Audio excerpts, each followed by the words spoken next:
Pagi hari segala sedosa.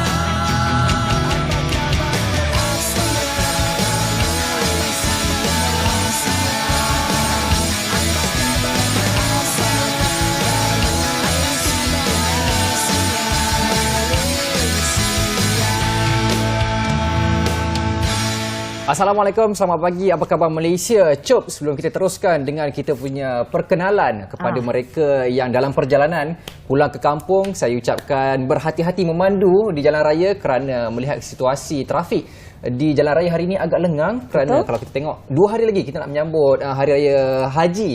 Jadi ada yang dah ambil kesempatan untuk pulang ke kampung lebih awal, tapi yang mana bekerja hari ini, Helena, bekerja berhati-hati seperti kita yang kena bekerja hari ini. Betul, dan seperti yang kami bincangkan di awal siaran tadi sebelum kita bersiaran sebenarnya ada juga yang telah mengambil kesempatan untuk terus bercuti daripada hujung minggu sampai ke hujung minggu akan datang sebab cuti hujung minggu yang panjang tinggal lagi hanya beberapa cuti hari saja kita boleh ambil untuk orang kata annual leave kan. Okey, saya Helena Pallavi, selamat pagi kepada anda semua. Bersama saya hari ini bersama dengan rakan setugas saya hari ini.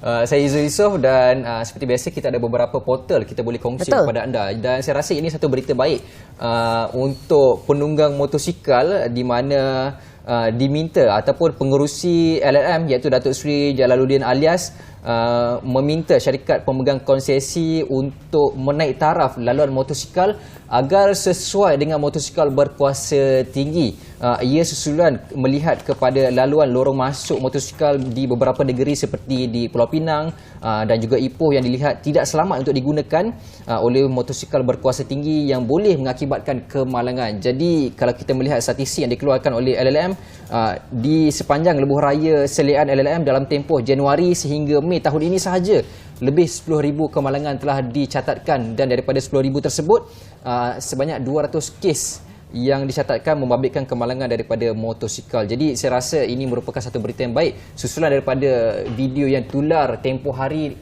insiden kemalangan motosikal berkuasa tinggi yang berlaku di Highway Duke. Jadi ini merupakan satu bukan sahaja berita baik kepada penunggang motosikal kapcai tetapi juga motosikal berkuasa tinggi kerana kita tahu penunggang motosikal terdedah dengan pelbagai bahaya yang tidak diduga. Jadi ini sudah semestinya menggembirakan dan kita mengharapkan sesuatu output yang positif kepada lebuh raya di negeri-negeri yang lain juga. Betul. Okey, ini saya kira ramai yang sedia maklum bahawa pengeluaran MyKit untuk kanak-kanak di Malaysia ini dihentikan buat sementara waktu, dan pada ketika ini kita tak tahu apa alternatifnya. Namun ini juga satu berita daripada Jabatan Pendaftaran Negara iaitu terdapat 71 kes pendaftaran lewat anak orang asli di Kelantan berjaya diselesaikan melalui Jabatan Kemajuan Orang Asli JAKUA Kelantan, dan Timbalan Pengarah JAKUA Kelantan dan Terengganu Roslina Bun berkata daripada jumlah itu 53 melibatkan pendaftaran baharu kad pengenalan diri ataupun MyKad, dan 81 kes lagi kes lewat mendaftar sijil lahir. Dan beliau berkata program pelaksanaan ini semua ini dapat dijalankan melalui beberapa program seperti program outreach dan kembara mesra rakyat melibatkan beberapa kawasan penempatan orang asli. Dan seperti yang saya katakan tadi, selain JPN, JKM juga turut serta dalam membantu menyelesaikan masalah orang kata kad pendaftaran ataupun MyKad dan MyKit untuk anak-anak orang asli di Kelantan. Dan sekiranya anda baru sahaja melahirkan anak dan sekiranya anda mahu mendaftar, cepat-cepat pergi ke JPN kerana kalau kelahiran lambat didaftarkan anda mungkin akan kena denda. Sebenarnya Helena, kalau kita tengok bukan saja masalah di Kelantan tapi masalah di seluruh negara yang melibatkan masyarakat orang asli kerana mungkin akses yang terlampau jauh dan juga memerlukan bantuan daripada agensi kerajaan untuk mereka pergi ataupun dalam program outreach ini untuk kita sampai ke masyarakat orang asli untuk mereka dapatkan akses kad pengenalan dan sebagainya. Jadi baik, untuk berita lebih lanjut anda boleh layari portal bernama.com untuk ketahui sebarang berita-berita terkini yang ada di Bernama. Baik, selepas ini kita nak lihat cuaca sebelum kita beralih ke rakas tugas di bilik berita. Saksikan.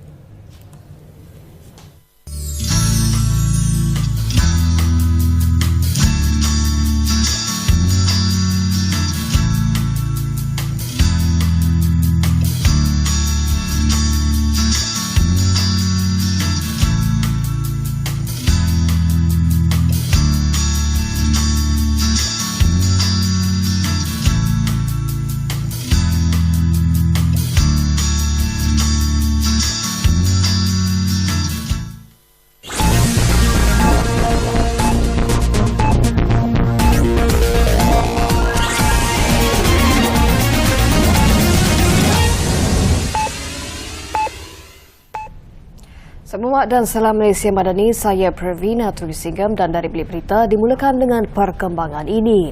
Lembaga penyiasatan yang ditubuhkan Tentera Udara Diraja Malaysia TUDM bagi mengenal pasti punca insiden letupan bom lempar di Campsite Sirajuddin Gemas Negeri Sembilan akan terdiri daripada panel terlatih terutama dalam bidang letupan. Menteri Pertahanan Datuk Seri Muhammad Hassan berkata siasatan itu akan dilakukan dengan teliti merangkumi pelbagai aspek termasuk kemungkinan berlaku pelanggaran prosedur operasi standard SOP ketika pelaksanaan latihan berkenaan. TUDM sebelum ini dalam kenyataan memaklumkan sudah menghubungi waris dan akan menubuhkan satu lembaga penyiasatan berhubung kejadian bom lempar tersebut. Dalam insiden tersebut, 2 maut melibatkan anggota TUDM yang sedang menjalani latihan menembak senjata bantuan dan bom lempar penuntut kursus peningkatan pembantu pertahanan kelas 1 KPPP kelas 1 siri 7823 yang berlaku di tapak latihan grenade asas di lapang sasar Campsite Sirajuddin Gemas semalam. Penuntut yang meninggal dunia di lokasi kejadian Laskar Udara 1, Muhammad Iqmal Masdi, 22 tahun, manakala jurulatih yang disahkan meninggal dunia ketika mendapatkan rawatan di Hospital Segamat ialah Kopral Udara Muhammad Syuib Bidin, 33 tahun. Hari ini menjadi hari penting buat Malaysia apabila Mahkamah Rayuan Hak di Belanda akan memutuskan mengenai permohonan kumpulan Sulu untuk pengiktirafan dan penguatkuasaan tuntutan award sebanyak $14.9 bilion. Tuntutan terhadap Malaysia itu dikatakan diperoleh melalui proses timbang tara pada Februari tahun lepas. Mahkamah itu akan membuat keputusan sama ada award akhir yang dikatakan dikeluarkan oleh penimbang tara Sepanyol Dr. Gonzalo Stampa pada 2022 kepada 8 individu yang mendakwa sebagai waris Sultan Sulu boleh dikuatkuasakan di Belanda.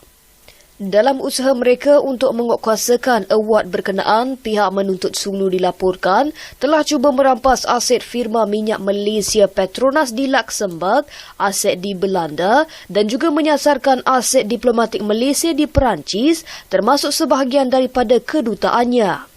Pada 19 April, Sekretariat Sulu dalam satu kenyataan berkata, Mahkamah Rayuan Hak telah mendengar permohonan daripada Kerajaan Malaysia dan pihak menuntut Sulu semasa prosiding yang diadakan pada 17 April. Semasa prosiding itu, Malaysia mengemukakan pembelaannya bahawa permohonan pihak menuntut Sulu untuk pengiktirafan dan penguatkuasaan anugerah akhir yang dikatakan dikeluarkan oleh Stampa terhadap Malaysia adalah batal dan tidak sah dan permintaan mereka tidak boleh diterima dan oleh itu mesti ditolak. Pada 14 Jun, Perdana Menteri Datuk Seri Anwar Ibrahim berkata, setakat ini penuntut Sulu telah mengambil tindakan undang-undang terhadap Malaysia di 4 buah negara iaitu Sepanyol, Perancis, Luxembourg dan Belanda dan Kerajaan Malaysia telah dan sedang mengambil pelbagai tindakan balas perundangan terhadap mereka. Hasil daripada tindakan balas aktif ini, Kerajaan Malaysia pada 6 Jun menerima berita gembira apabila Mahkamah Rayuan Paris menyokong cabaran Malaysia terhadap anugerah separa yang diberikan oleh Stampa. Perdana Menteri berkata keputusan Mahkamah Rayuan Paris adalah satu kejayaan besar atau keputusan penting bagi Malaysia membuktikan keazaman dan ketegasan Kerajaan Malaysia dalam menangani isu ini. Pada 6 Jun, Menteri di Jabatan Perdana Menteri, Undang-Undang dan Pembaharuan Institusi Datuk Seri Azalina Othman Said berkata, keputusan Mahkamah Paris bermakna bahawa pihak menuntut tidak boleh bergantung kepada anugerah palsu di Perancis untuk apa-apa tujuan. Tentera Upahan Rusia kumpulan Wagner yang lengkap bersenjata dilihat sudah hampir selesai berundur dari bandar Rostov di selatan Rusia selepas bersetuju berundur dari Moskow. Walaupun krisis dianggap sudah reda tanpa pertumpahan darah, persoalan tetap timbul mengenai cengkaman Presiden Rusia Vladimir Putin terhadap tenteranya yang sebelum ini dianggap amat kukuh. Komander Wagner Yevgeny Prigozhin berkata mereka akan berpindah ke Belarus di bawah perjanjian bersama diselaraskan Presiden Belarus Alexander Lukashenko. Pemimpin dunia rata-rata berpendapat pergolakan di Rusia mungkin mengambil masa beberapa bulan untuk diselesaikan. Prigozhin, 62 tahun, dilihat meninggalkan ibu pejabat tentera di daerah Rostov dengan menaiki kenderaan utiliti sukan dan keberadaannya semalam tidak diketahui. Menurut laporan awal, kumpulan tentera upahan Wagner yang dalam perjalanan ke Moskow untuk menumbangkan kerajaan pimpinan Putin menukar fikiran dengan membatalkan hasrat itu bagi mengelakkan pertumpahan darah. Ketua mereka, Prigozhin yang juga bekas sekutu Putin dan pengasas tentera Wagner berkata, anggotanya sudah berada kira-kira 200 km dari Moskow kemarin sebelum membuat keputusan untuk menghentikan kemarahan. Putin tidak mengulas secara terbuka sejak perjanjian itu dilaksanakan bagi meredakan salah satu daripada cabaran terbesarnya sejak pentadbiran lebih 2 dekad lalu. Terdahulu, Moskow menempatkan pasukan tenteranya sebagai persediaan menghadapi ketibaan tentera Wagner selain mengarahkan semua penduduk duduk dalam rumah. Dengan laporan itu, sekian dari Berita bersiaran bersama saya, Pravira Tersinggam. Selamat dan salam Malaysia Madani.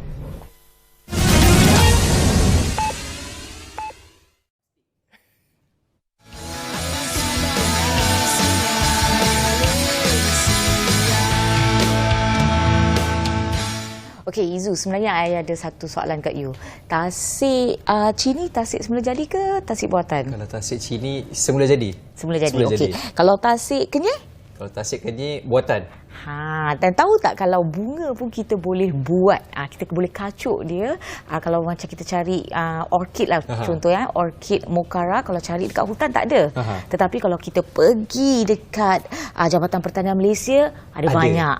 Sebab dia adalah orkid yang kita kacukkan, kita buatlah. Okey, dan untuk bercakap tentang orkid mokara ini, kita bersama dengan tetamu kita, teknologis Muhammad Nizam Malik, Ketua Unit Industri Florikultur Bahagian Pembangunan Industri Tanaman Jabatan Pertanian Malaysia. Terima kasih Cik Nizam kerana sudi bersama dengan kami, dan ini adalah bunga yang akan memberi makna kepada Malaysia kalau kita ekspor ke Dubai, kan? Ya. Okey, mungkin kita nak cerita juga tentang orkid ini. Macam mana dia boleh dikategorikan sebagai komoditi pertanian yang mampu menjadi sumber ekspor di negara? Terima kasih hal ini. Because apa yang kita lihat di sini adalah satu anugerah ilahi, anugerah Allah Subhanahu Wa Taala. Cukup cantik, cukup berwarna-warni, dan ini dinamakan orkid. Dan orkid ini sebenarnya telah wujud, kalau ikutkan dia punya sejarahnya, telah wujud 100 juta tahun yang lalu. Dia salah satu tumbuhan yang cakap mungkin waktu zaman dinosaur pun dah ada benda ni. Jadi it's very very unique dan telah berada di atas muka bumi sejak 100 juta tahun yang lalu. Dan kalau kita tengok orkid ni daripada family Orchidaceae, yang mana seluruh dunia ada 24,000 spesies. Okey. Dan 6,000 terletaknya di Asia, dan 1,000 spesies terletaknya di negara kita di Malaysia. Wow, hebat. Jadi apabila perubahan berlaku, kemudian orkid ini dikomersialkan, antara orkid yang menjadi tumpuan ataupun menjadi pasaran sama ada dalam negara atau luar negara adalah orkid yang dinamakan mokara. Okey, dalam orkid ni secara nak layman, secara asasnya orkid yang kita nampak tu dia ada dua jenis. Satu yang dalam bentuk pasuan, potted orchid, dan satu lagi yang cut orchid, bunga keratan. Yang kita bicarakan hari ini adalah orkid keratan, iaitu mokara. Jadi mokara ni kelebihannya dia boleh tanam di tanah rendah.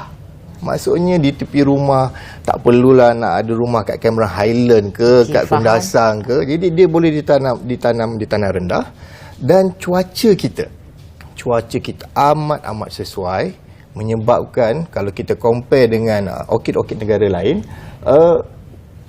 dia punya cuaca tu memberikan reflect kepada dia punya colouring, warna kepada orkid. Jadi kalau kita tengok mokara ni, dia punya warna cukup vibrant. Memang orang akan pandang dua kali lah, tak sekali pandang. Dan macam saya cakap tadi, Mocara ni ketahanan dia sebab dia dibuat secara keratan. Jadi dia boleh bertahan sekiranya diletakkan dalam kita punya pasu yang mengenai air, dia boleh bertahan sehingga 2 minggu. Okey. Dalam keadaan yang tertutup lah. Jadi ini sesuai untuk dekorasi di pejabat, di rumah, di hotel dan sebagainya. Kalau kita melihat daripada sudut ekspornya, macam mana Orkid Okara ni boleh membantu negara kita menjana pendapatan dalam masa sama juga mengeksport Orkid Okara ni ke luar negara? Okey, untuk pengetahuan penonton semua, industri ini dah bertapak lama, tetapi sejabkan pandemik 3-4 tahun yang lepas, kita punya industri floriculture agak terganggu disebabkan oleh penghantaran kita punya bunga-bungaan keluar. Okey, menurut statistik industri floriculture dunia, industri bunga-bungaan dunia, kita merupakan 9 terbanyak mengeksport bunga ke dunia. Kita nombor 9 dengan nilai hampir 500 juta setahun. It's a $500 million punya business. That's why bila pandemik berlaku, peringkat Jabatan Pertanian kita merangka semula apakah program ataupun projek yang kita boleh bantu petani-petani kita yang terlibat dalam industri bunga-bungaan ini untuk bangkit semula dan menyumbang kembali nilai ekspor tu kepada KDNK negara.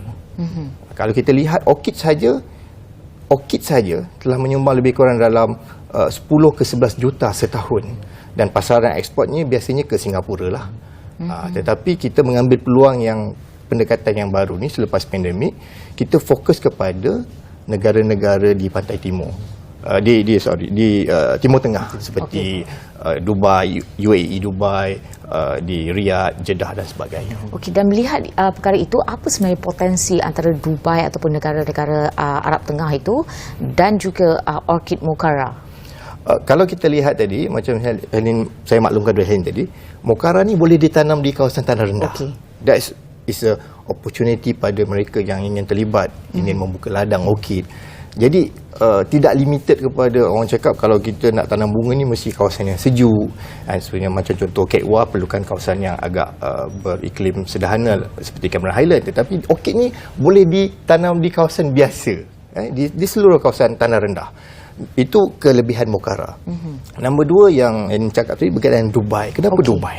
Kenapa Dubai ni adalah negara yang terletak di Timur Tengah, di mana dia punya untuk membawa masuk satu-satu produk pertanian ke sesuatu negara, dia memerlukan dikategorikan sebagai bahan-bahan yang boleh mengancam negara tersebut dari segi kuarantinnya, dari segi penyakit, perosak ke atas negara tersebut. Tetapi untuk Middle East, untuk pasaran Timur Tengah ini, tiada rawatan, treatment diperlukan. Hanya perlukan sijil fitosanitasi daripada pihak Jabatan Pertanian. Jadi itu adalah satu laluan yang cakap dah separuh jalan, maksudnya dah selangkah. Kalau kita nak ekspor ke Singapura pun ataupun ke Jepun dan sebagainya, kita perlukan satu rawatan. Ini akan membebankan kita punya pengeluar. Tetapi dengan penghantaran ke Dubai, satu kos pengeluar dapat dikurangkan tanpa treatment ataupun rawatan fitosanitasi. Tetapi dalam masa yang sama, jabatan membantu dari segi persijilan fitosanitasi. Kerana itu saja keperluan pihak Dubai di sana. Tetapi kalau kita lihat, walaupun sijil fitosanitasi hanya satu saja, tidak termasuk rawatan, tetapi kualiti untuk mendapatkan sijil fitosanitasi mestilah kualiti ekspor. Itu yang kita di peringkat jabatan, kita memantau, memastikan semua produk-produk pertanian, especially orkid kita ni ke Dubai at the top form. Menepati ekspor kualiti. Okey, dan dikatakan juga orkid ini akan diekspor dengan kotak hadiah ini juga kan, dan dihadiahkan kepada pelancong-pelancong yang tinggal di hotel-hotel di Dubai. Ya, betul. The concept apa yang kita lihat, kalau kita melihat, kita buat due diligence, sebab kerangka projek ini pasukan saya telah study sejak 2021, sejak COVID. Waktu COVID kami merangka this kind of program, this kind of project. Jadi yang kita lihat bahawa di Dubai satu keratan bernilai $4 Okey. Maksudnya satu keratan lebih kurang RM20 duit kita. Sekiranya dihias dengan pot apa semua, dia naik terus RM1,000. Jadi pendekatan kita untuk menghantar ke Dubai, kita mesti melihat dia punya purchasing power. Maksudnya dia mampu untuk membeli produk kita dalam keadaan kualiti yang bagus dan juga value added. That's why bila kita rangkakan program ini, kita pastikan bahawa kita bukan menghantar satu atau dua keratan orkid dalam satu pasu, tetapi juga kita menghantar a gift box ready to display. The concept of ready to display gift box. Jadi daripada harga yang kita kata tadi $4 atau RM20 satu tangkai, now kita letak 2 tangkai dengan vas yang menarik, dengan box yang menarik, kita boleh jual mungkin dalam 300 dirham atau RM350 duit kita di Dubai. Okey, Tinggi margin dia. Kalau kita melihat macam Tuan Nizam kata tadi, sasaran utamanya lah adalah untuk ke negara Timur Tengah seperti Dubai. Kita dah sembang juga tadi, bulan 8 kita akan ada City Town Hall di Dubai. Pelancaran ladangnya akan diadakan pada bulan 9 dan kita turut dimaklumkan bahawa first penghantaran ke Dubai adalah pada awal tahun 2024. Jadi sudah pastinya di peringkat awal pre-ordernya adalah dari segi logistik. Jadi macam mana dari pihak pertanian sendiri, Jabatan Pertanian menghadapi ataupun mengatasi krisis ataupun masalah logistik, macam mana nak meet and supply the demand dekat Dubai ni? Betul, itu salah satu halangan atau kekalangan yang terbesar dalam merealisasikan projek ini, kerana kita tahu bahawa untuk menghantar produk pertanian ke Dubai, ke UAE hanya menggunakan jalan udara sahaja, air cargo. Jadi bila kita menggunakan air cargo ni, banyak restriction atau halangan ataupun keperluan yang perlu kita penuhi sebelum sesuatu barang itu diletakkan dalam kargo udara, air cargo. Jadi pihak jabatan selaku pemudah cara telah berbincang dengan pihak Sky Cargo Emirates, kerana Emirates mempunyai 2 penerbangan air cargo. Ni maksudnya kita bukan letakkan penghantaran kita di commercial flight. Kita memang letakkan penghantaran kita dalam air cargo, Sky Cargo Emirates, di mana diorang telah memberikan kerjasama yang cukup baik. Dan satu hari penerbangan air cargo Emirates berlaku pada 1.45 pagi dan juga 1.30 pagi, di mana boleh memuatkan lebih kurang satu kontena tu lebih kurang dalam 270 kotak. 270. Dalam 270 kotak. Jadi halangan yang macam yang dimaklumkan tadi itu adalah yang paling saya takut adalah tidak boleh bawa ke sana, kerana kalau ikut logiknya kita kena letak air lah, betul, kan, untuk memastikan kesegaran bunga orkid ni. Jadi pihak jabatan telah membuat sedikit kaji selidik apakah medium yang sesuai untuk digantikan dengan air ni. Jadi kita telah menemui satu chemical compound, iaitu sodium polyacrylate, yang mana kita letakkan sedikit serbuk, contohnya 200 gram serbuk polyacrylate ini, dan kita letakkan 200 ml air, dan air tersebut akan beku seperti jelly. Jadi kita dah hantar spesimen tersebut ke pihak Air Cargo Emirates, dan mereka telah meluluskan penggunaan sodium polyacrylate ni untuk menggantikan air. Dengan adanya penyelesaian tu, maka projek ini berjaya untuk kita hantar orkid Malaysia ke Dubai. Itulah halangan yang terbesar yang kami lalui untuk pastikan telah medium. diatasi lah. Alhamdulillah telah diatasi. Okey, dan kita nak tahu juga peranan Jabatan Pertanian selaku Jabatan Teknikal Pertanian dalam merealisasikan impian ataupun industri floriculture ini, terutamanya orkid sebagai komoditi utama untuk kita jadikan sumber ekspor negara. Selaku Jabatan Pertanian, selaku Jabatan Teknikal berkaitan dengan subsektor tanaman, kita mahu semua pengeluar, tidak kira pengeluar tanaman tersebut, untuk memenuhi pasaran di dalam negara ataupun di luar negara. Pihak kami selaku Jabatan Pertanian, kami sebagai pemudah cara untuk memastikan teknologi, kita nak pastikan bahawa semua protokol-protokol, sekiranya kita nak ekspor ni, kita banyak kena tahu protokol-protokol, halangan-halangan yang negara pengimport tu perlukan. Jadi Jabatan Pertanian selaku pemegang amanah, kustodian berkaitan dengan akta-akta pertanian, kita perlu membantu petani kita supaya mereka faham apakah protokol atau prosedur sesuatu produk. Contohnya macam Orchid Mocara ini dihantar ke luar negara. Kalau tidak nanti, kalau macam Helena nak hantar orchid, nak hantar suka-suka nak pergi Dubai tanpa sijil fitosanitasi daripada Jabatan Pertanian, orchid tu boleh sampai dekat pintu airport sahaja, tak boleh keluar daripada airport. Jadi itulah benda-benda atau perkara-perkara yang perlu pihak pengeluar tanaman, industri, floriculture negara perlu tahu apakah dia punya prosedur untuk menghantar barang kita keluar. Jadi kami sebagai Jabatan Pertanian, kami memudah cara supaya benefitnya kepada kita punya petani kita. Tak kira apa sektor lah. Okey, itu dia cerita tentang Orchid Mocara ini. Baik, terima kasih Tuan Muhammad Nizam Malik daripada Jabatan Pertanian Malaysia, dan kita nak berehat seketika, kembali selepas ini kerana kita nak cerita tentang jantung pula.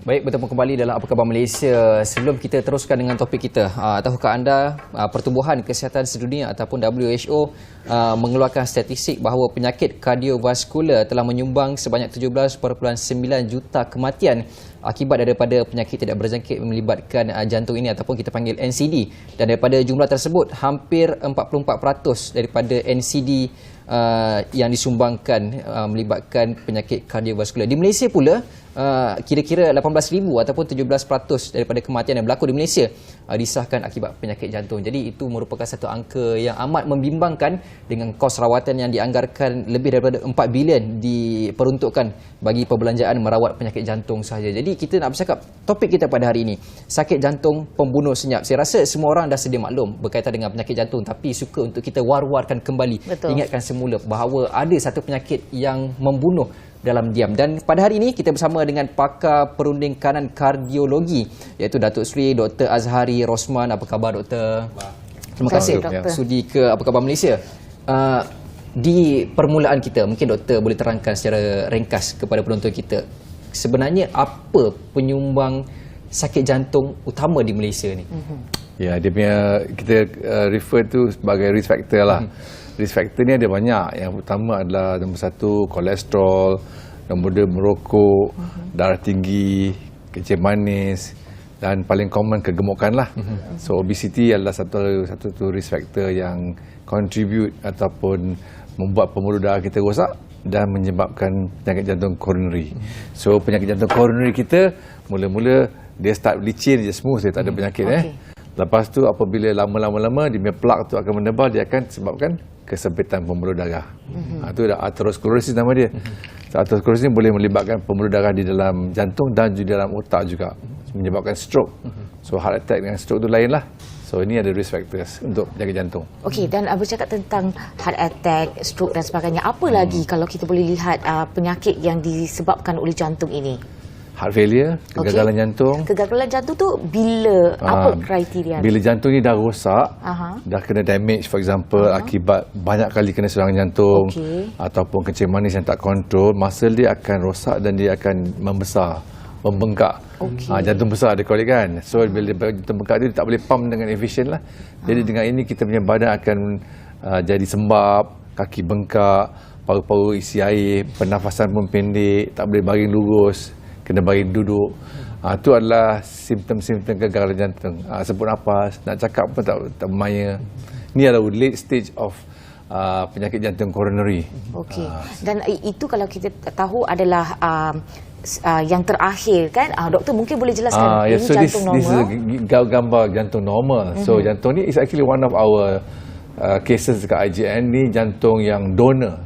Jantung nampak, you can see dia punya appearance tu nampak kecil, agak kecil, lebih kurang jauh fist lah, lebih penumbuk you. Tapi kan doktor, kenapa macam jantung ni Lemak. macam ada lemak? Yes. Tu lemak kat luar tu memang normal. Okey. Dia punya pembuluh tu dekat bawah lemak tu. Ini jantung yang yang penerima, orang yang dia dah jantung lama, dah rosak dah. So nampak jantung dia same container, tapi nampak jantung dia dah lembik, dah lebam-lebam, Jadi Dah ini kembang sikit dah kan? kembang, obviously besar kan. Tadi kecil yang pemberi donor heart ni jantung rosak. So this is the result of kerana lama dia kena serangan jantung banyak kali, tak jaga, serangan lepas serangan umpamanya. So masalah penyakit jantung ni bukan first incidence. Dia boleh berlaku again and again. Kemungkinan you dapat serangan jantung yang kedua dalam tahun pertama antara 5 hingga 10%. Lepas tu tahun-tahun kemudiannya kalau kita tak jaga faktor risiko, kita boleh dapat serangan jantung yang lain. Okey. So, Okey. Persoalan seterusnya, adakah penyakit jantung ini boleh kita cegah? pencegahan itu penting. Okey. Pencegahan tu melibatkan beberapa langkah lah. Okey. Nombor 1, hidup sihat tu yang paling senang. Okey. Nombor 2, pergi check up. Tu yang paling senang. Okey, pergi check up tu siapa yang perlu pergi check up Okay, dan bila yang kita anybody above 30. Okey. Kalau risiko you tinggi, katakanlah you ada kegemukan atau mak bapak you sakit jantung, mungkin lebih awal daripada sikit lah. Late 20s tu, akhir 20-an, patut check sekali lah. Blood pressure sekurang-kurangnya tak melibatkan ambil darah. Dan bila dah 30-an tu, maybe ambil darah sekali lah. Kalau kita risiko tinggi, kita merokok, kita ada kegemukan isu, then you should check the blood at least once, full check up. Kalau normal, then once every 2 years. Yeah? Dan maknanya bila kita cek darah itu sendiri, apa yang kita lihat? Adakah kadar kolesterol? Kita tengok tahap nombor satu blood pressure. Okey. Tinggi ke tidak. Tu senang dengan mesin. Okey. Nombor 2 kita tengok kita punya kolesterol. Kita tengok gula kita ada kecil manis atau tidak. Okey. Dan kita tengok kita punya general fitness lah. Okey. So kalau kita ada graph, kita ada slide tu, prevalence penyakit, risiko penyakit, you nampak prevalence kolesterol antara 30%. Prevalence kecil manis, ada slide yang saya tunjuk tu. Tu dia. Okey, So ni. prevalence kolesterol tinggi dalam masyarakat kita, ni kita punya kementerian punya figures, 35%. Some states, setengah state tu negeri-negeri agak lebih tinggi. Darah tinggi 42. Setengah tu purata 33%. Kencing manis pun 18%. Some tinggi sikit. Kegemukan paling tinggi. Kita di Southeast Asia negara yang paling ada isu kegemukan lah. Betul. So ini sebenarnya contribute. Kalau kita ada kegemukan, kita punya kemungkinan dapat kolesterol tinggi, darah tinggi, diabetes pun tinggi. Dengan ini dapat penyakit jantung lah risiko. Okey. Dan kalau kita nak memahami faktor risiko juga, macam doktor cakap tadi, kalau your parents ada penyakit ni, berapa prevalence untuk you pun ada? Ya, umpama darah tinggi. Okey. Darah tinggi kemungkinan dia tak ada figure, tapi the figure is kalau you ada parents yang darah tinggi, there is a possibility bila you tua dan tak jaga. Ini kalau kita sihat dan kita jaga, kemungkinan dia tak wujud. Macam Okey. kecil manis juga. Okey. Walaupun your parents ada kecil manis, tapi kalau you jaga badan, berarti tak semestinya you dapat kecil manis. Tapi kalau you tak jaga, kemungkinan besar lah. Kalau father dia kecil manis, chances maybe about 10% you dapat kecil manis. Kalau tak jaga, lebih tinggi. Tapi macam doktor kata tadi, kalau late detection, macam kita dah sesak nafas, lepas tu macam lewat sesak tu. nafas dan sebagainya. Tapi kalau macam early detection, contoh tanda-tanda awal yang seseorang tu ada tanda-tanda masalah sakit jantung seperti kalori dah terlampau banyak, pembuluh darah kita dah terlampau banyak dengan lemak dan sebagainya. So apa early detection yang kita boleh detect? Okey, early detection ni umpamanya kita pergi check, kita tengok level-level tu mesti normal. Okey. Nombor 2, kita buat ujian yang lebih lanjut, umpamanya stress test. Ujian lagi. Kita tengok berapa banyak kita boleh lari dan kita tengok perubahan ECG changes. Ini untuk mengesan adanya atau tidak abnormality. Okey. Menyebabkan kekurangan jantung bila kita lari. Okey. Itu stress test. Lagi kita buat CT scan. CT scan ni ada ujian macam CT tapi dia macam X-ray, tapi dia ambil gambar. On the last slide saya tunjuk tadi, ada last picture tu ada gambar CT, angiogram, ada color-color mega sikit tu. Itu gambar rupa bentuk pembuluh darah kita apabila ada CT scan tu. PJK tu penyakit jantung koroneri lah, macam Indonesia pakai PJK. So you can see there tu pembuluh darah yang depan tu kan, yang sebelah bawah, yang sebelah kiri, yang merah tu muscle lah otot kita. Nampak normal, smooth kan? Yes. Itu dari dia punya vessel yang smooth umpamanya. Jadi kalau kita tak ada buat angiogram, tak cocok-cocok apa-apa, kita masukkan dalam mesin ni, kita lari sekejap dan kita ada injection sikit je dalam urat kita, ambil gambar ni, itu beri gambaran sama ada penyakit, ada kesempitan atau tidak dalam pembuluh darah. Okey. Ini bukan semua orang lah, untuk semua orang, untuk orang yang ada risiko lah. Dan gambar tadi tu, doktor, kita boleh ambil dan kita boleh monitor beberapa tahun kan? Once every few years kita ambil gambar lah. Okey. Jadi ini gambar normal umpamanya. Okey. So katakanlah you kolesterol tinggi ke apa, and then kita buat CT scan nama dia, MSCT, multi-slide CT. normal. Jadi kita rasa senang hati lah walaupun kita tinggi kolesterol, tak bermakna tak makan ubat tetapi buat seketika itu vesselnya normal. So this is, kalau kita tengok gambar satu lagi yang hitam putih, vessel yang tak normal dengan tak normal orang yang ada penyakit jantung, itu slide nombor 3, pembuluh darah yang 3. So kita see berbandingkan orang yang ada penyakit normal dengan tak normal. Sekejap, normal bawah lagi sikit. satu. Bawah sikit. So, you nampak yang normal tu dia semua saja yang hitam putih, nampak macam bokok tu. Ada tak? Nanti I will show you. Angiogram bawah sikit kot. So, ini kita buat angiogram ni. Angiogram ni kita go down. Kita masukkan tube dekat tangan kita atau kat peha kita. And then kita inject kontras. Sama down. And then di situ kita inject. Lepas tu kita ambil gambar. Next one. Jadi sama macam dalam proses yang ni ke dekat gambar diagram ni, bukan? Bukan. Dalam slide. On the slide tu lagi bawah. Dia macam cancer marker lah, sort of. Not really. Angiogram ni kita inject actual kontras dalam tu, kita tengok pembuluh darah sempit atau tidak. Yang ni doktor?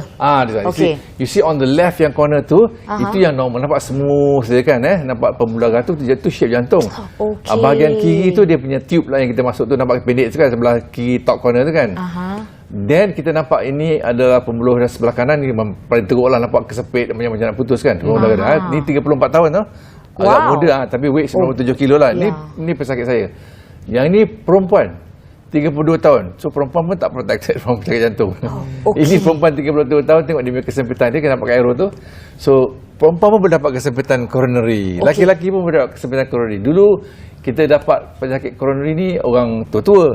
Tapi sekarang muda. Our figures dekat Malaysia ni adalah 10 years younger than most countries. Okey, kenapa ini boleh terjadi di Malaysia terutamanya? Because of factor of risiko. Smoking, inactivity, overweight, high cholesterol. Kita dalam masyarakat kita 33%, 1 in 3. Dalam Kementerian Kesihatan punya survey ada darah tinggi. 1 in 3 above the age of 30. Jadi kalau dalam bilik ni mungkin kalau 10 orang, 3 orang ada darah tinggi kemungkinannya, tapi tak tahu, mau minta cek. Kolesterol pun ada lebih 30% juga. So kolesterol, darah tinggi, kencing manis 18%, 1 dalam 5. Jadi faktor-faktor ni semua menambahkan risiko you dapat coronary lah. Awal hari bulan yang you dapat kesan kencing manis, hari ni umpamanya, tak bermakna yang pembuluh darah tu rosak mula hari ni tau. Pembuluh darah tu rosak 5 hingga 10 tahun sebelum tu. Itu sebab you nampak vessel yang you nampak tadi 32 tahun. Macam seolah-olah vessel penyakit tu dah berada dalam masa 50 tahun kan. Kita takkanlah overnight dia macam gitu penyakit kan.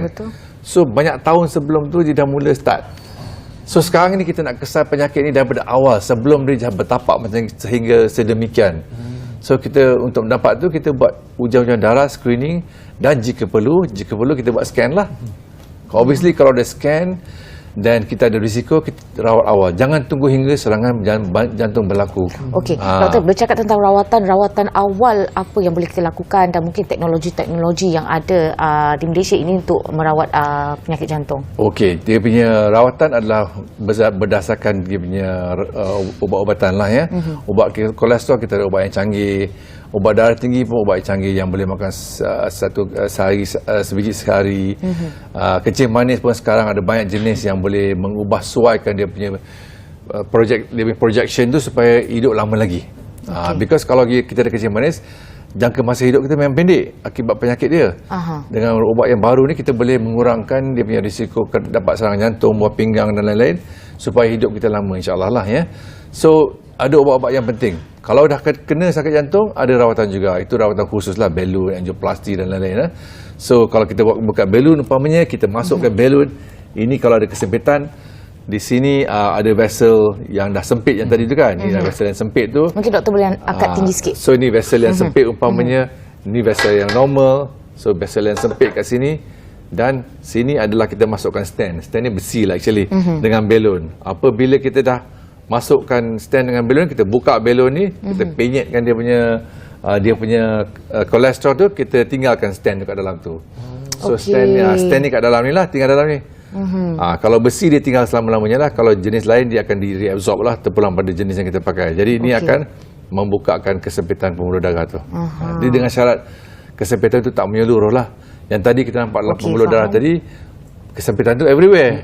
Itu yang tak mau tu. Kalau kesempitan tu everywhere, bermakna dia punya penyakit itu susah nak rawat. Pembedahan pun susah. Ya.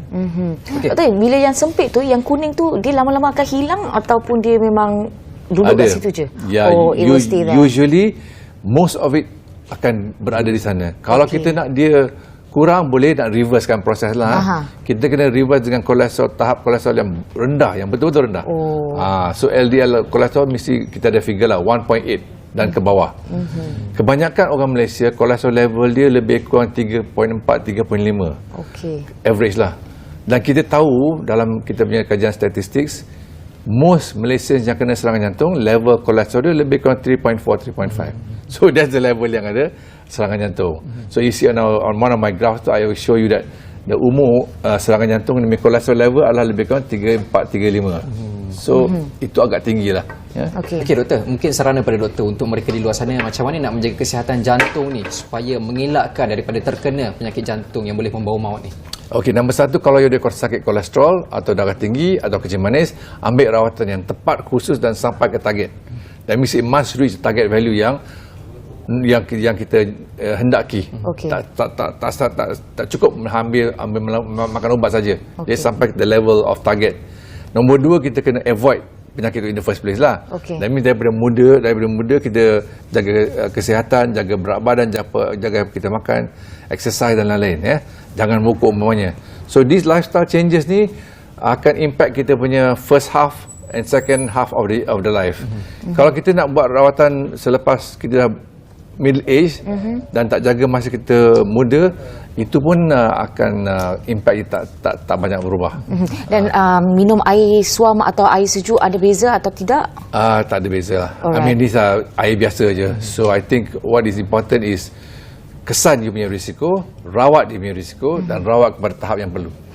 Okey, itu terima kasih Datuk Seri Dr. Azhari Rosman, pakar perunding kanan kardiologi atas panduan tentang sakit jantung. Dan selepas ini kita akan bersama dengan seorang lagi tetamu dan kita nak bercakap tentang air kosong. Semuanya selepas ini.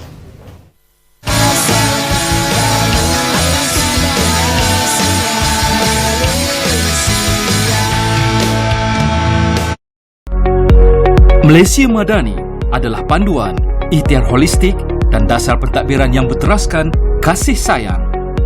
Ia bertunjangkan sikap saling menghormati, meraihkan kepelbagaian dan pendapat. 5 jari dengan jalur merah putih merupakan simbol rukun negara.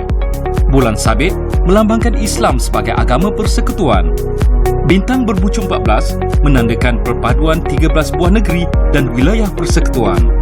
Bulatan biru menzahirkan kebulatan muafakat dan perpaduan rakyat. Warna biru bermaksud kesatuan nasional, keterangkuman dan persaudaraan. Kuning, nilai tradisi, kebudayaan dan kearifan tempatan. Merah, keberanian, jati diri dan keazaman. Putih, keluhuran budi, kesucian hati dan hasrat murni.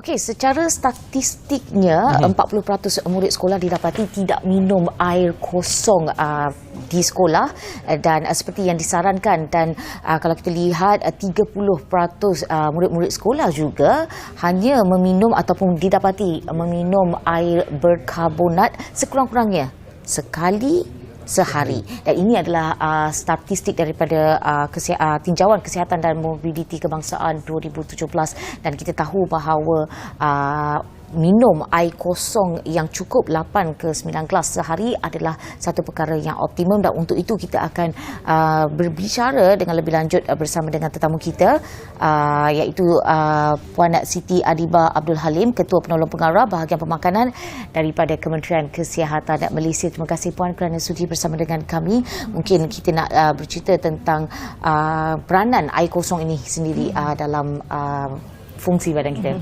Okey, terima kasih. Assalamualaikum dan selamat pagi. Sebenarnya topik air kosong ni merupakan satu topik yang mudah saja kan.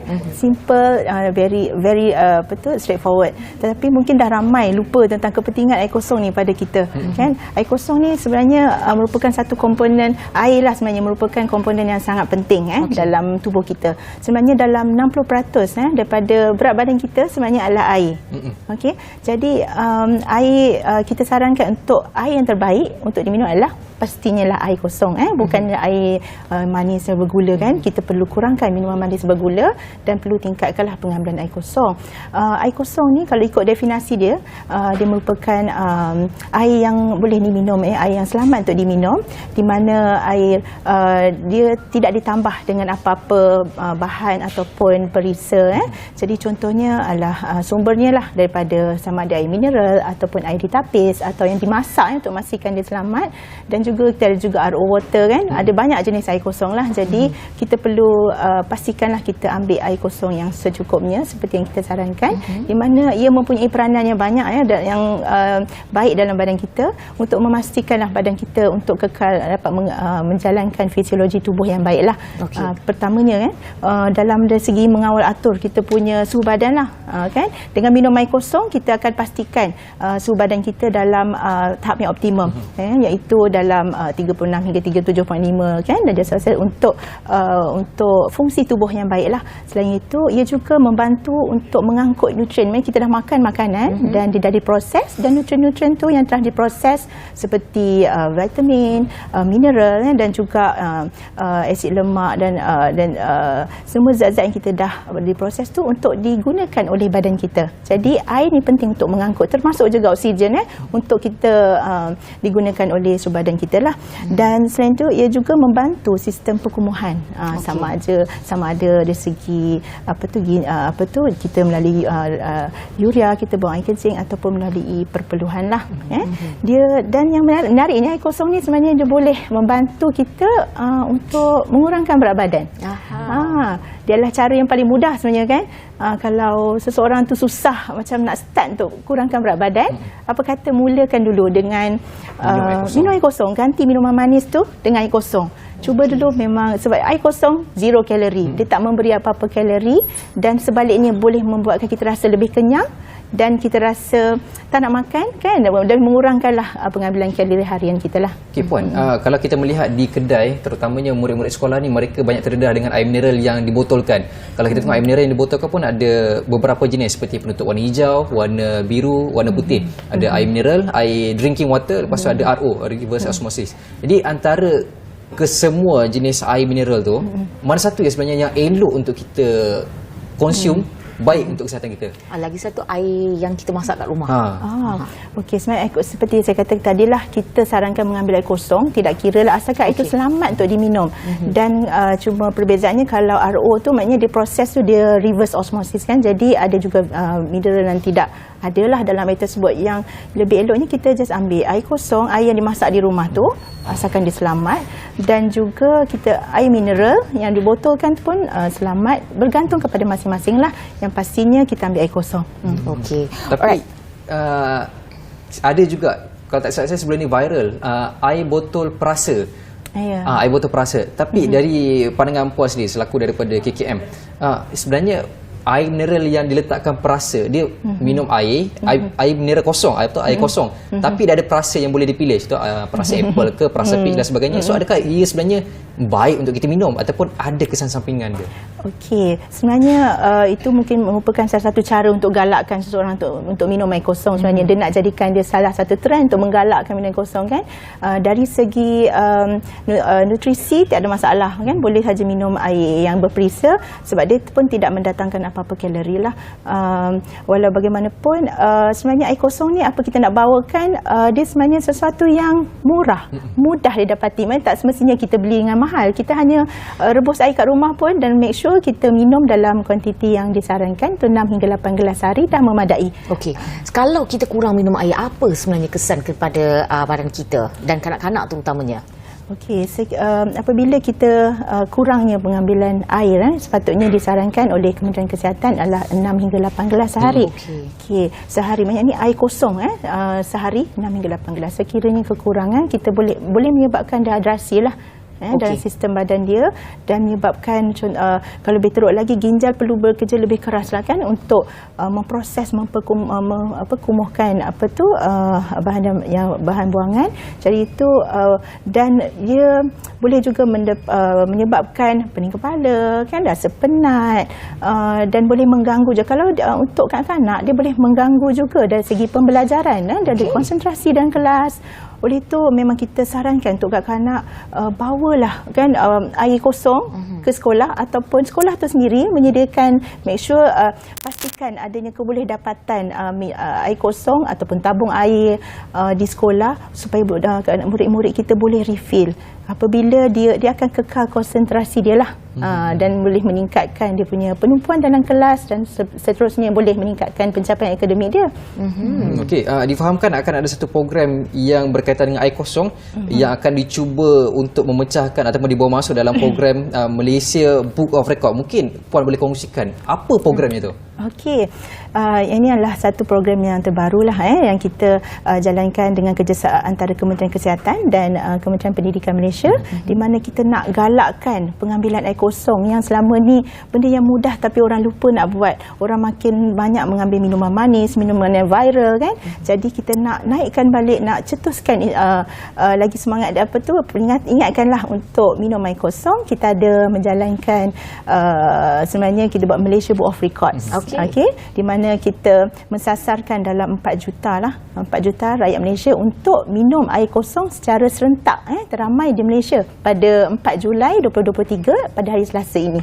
Di mana, bila, macam mana kita nak turut serta? Okey, hanya semua rakyat Malaysia boleh join. Okey, dengan hanya melalui website di di KKM dan juga di bahagian pemakanan.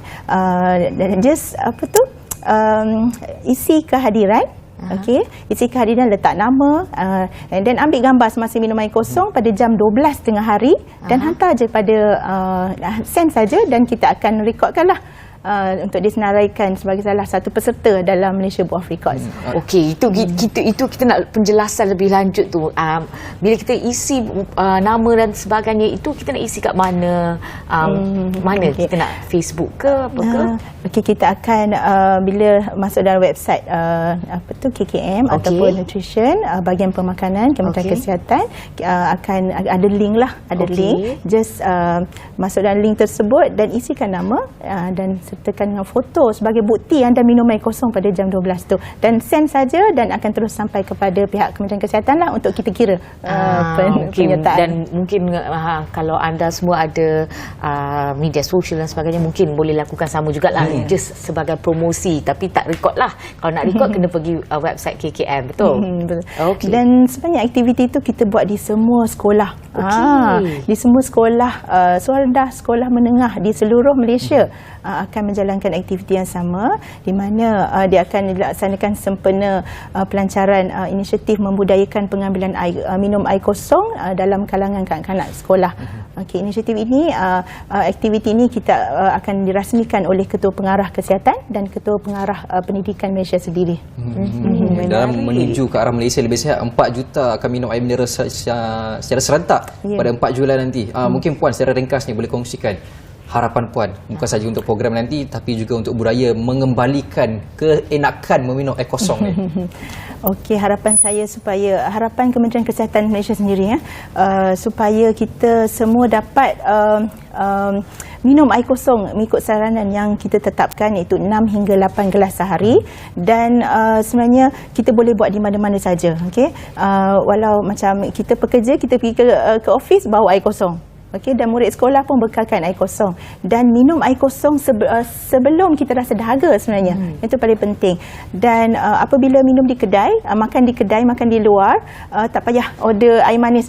order air kosong. Ini juga mengikut saranan suku-suku separuh konsep pinggan siap Malaysia, di mana kita makan mesti bersama dengan air kosong.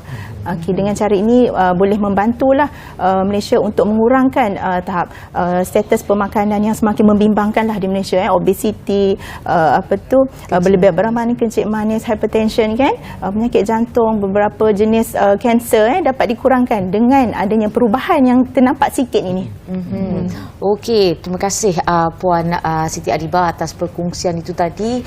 Dengar tu, minum air kosong selain zero kalori, tak ada kalori, ia baik untuk kesihatan keseluruhan badan anda. Jadi terima kasih kita ucapkan kepada anda yang setia bersama kita selama 1 jam. Jangan lupa 4 Julai 4 juta rakyat Malaysia akan minum secara serentak dan kita akan masukkan dalam Malaysia Book of Record. Jadi saya rasa cukup itu sahaja untuk hari ini. Kita bersama dengan rakan tugas yang lain pada esok hari pula. Untuk itu saya Izri Yusof dan saya Helina Pallavi. Sehingga berjumpa lagi.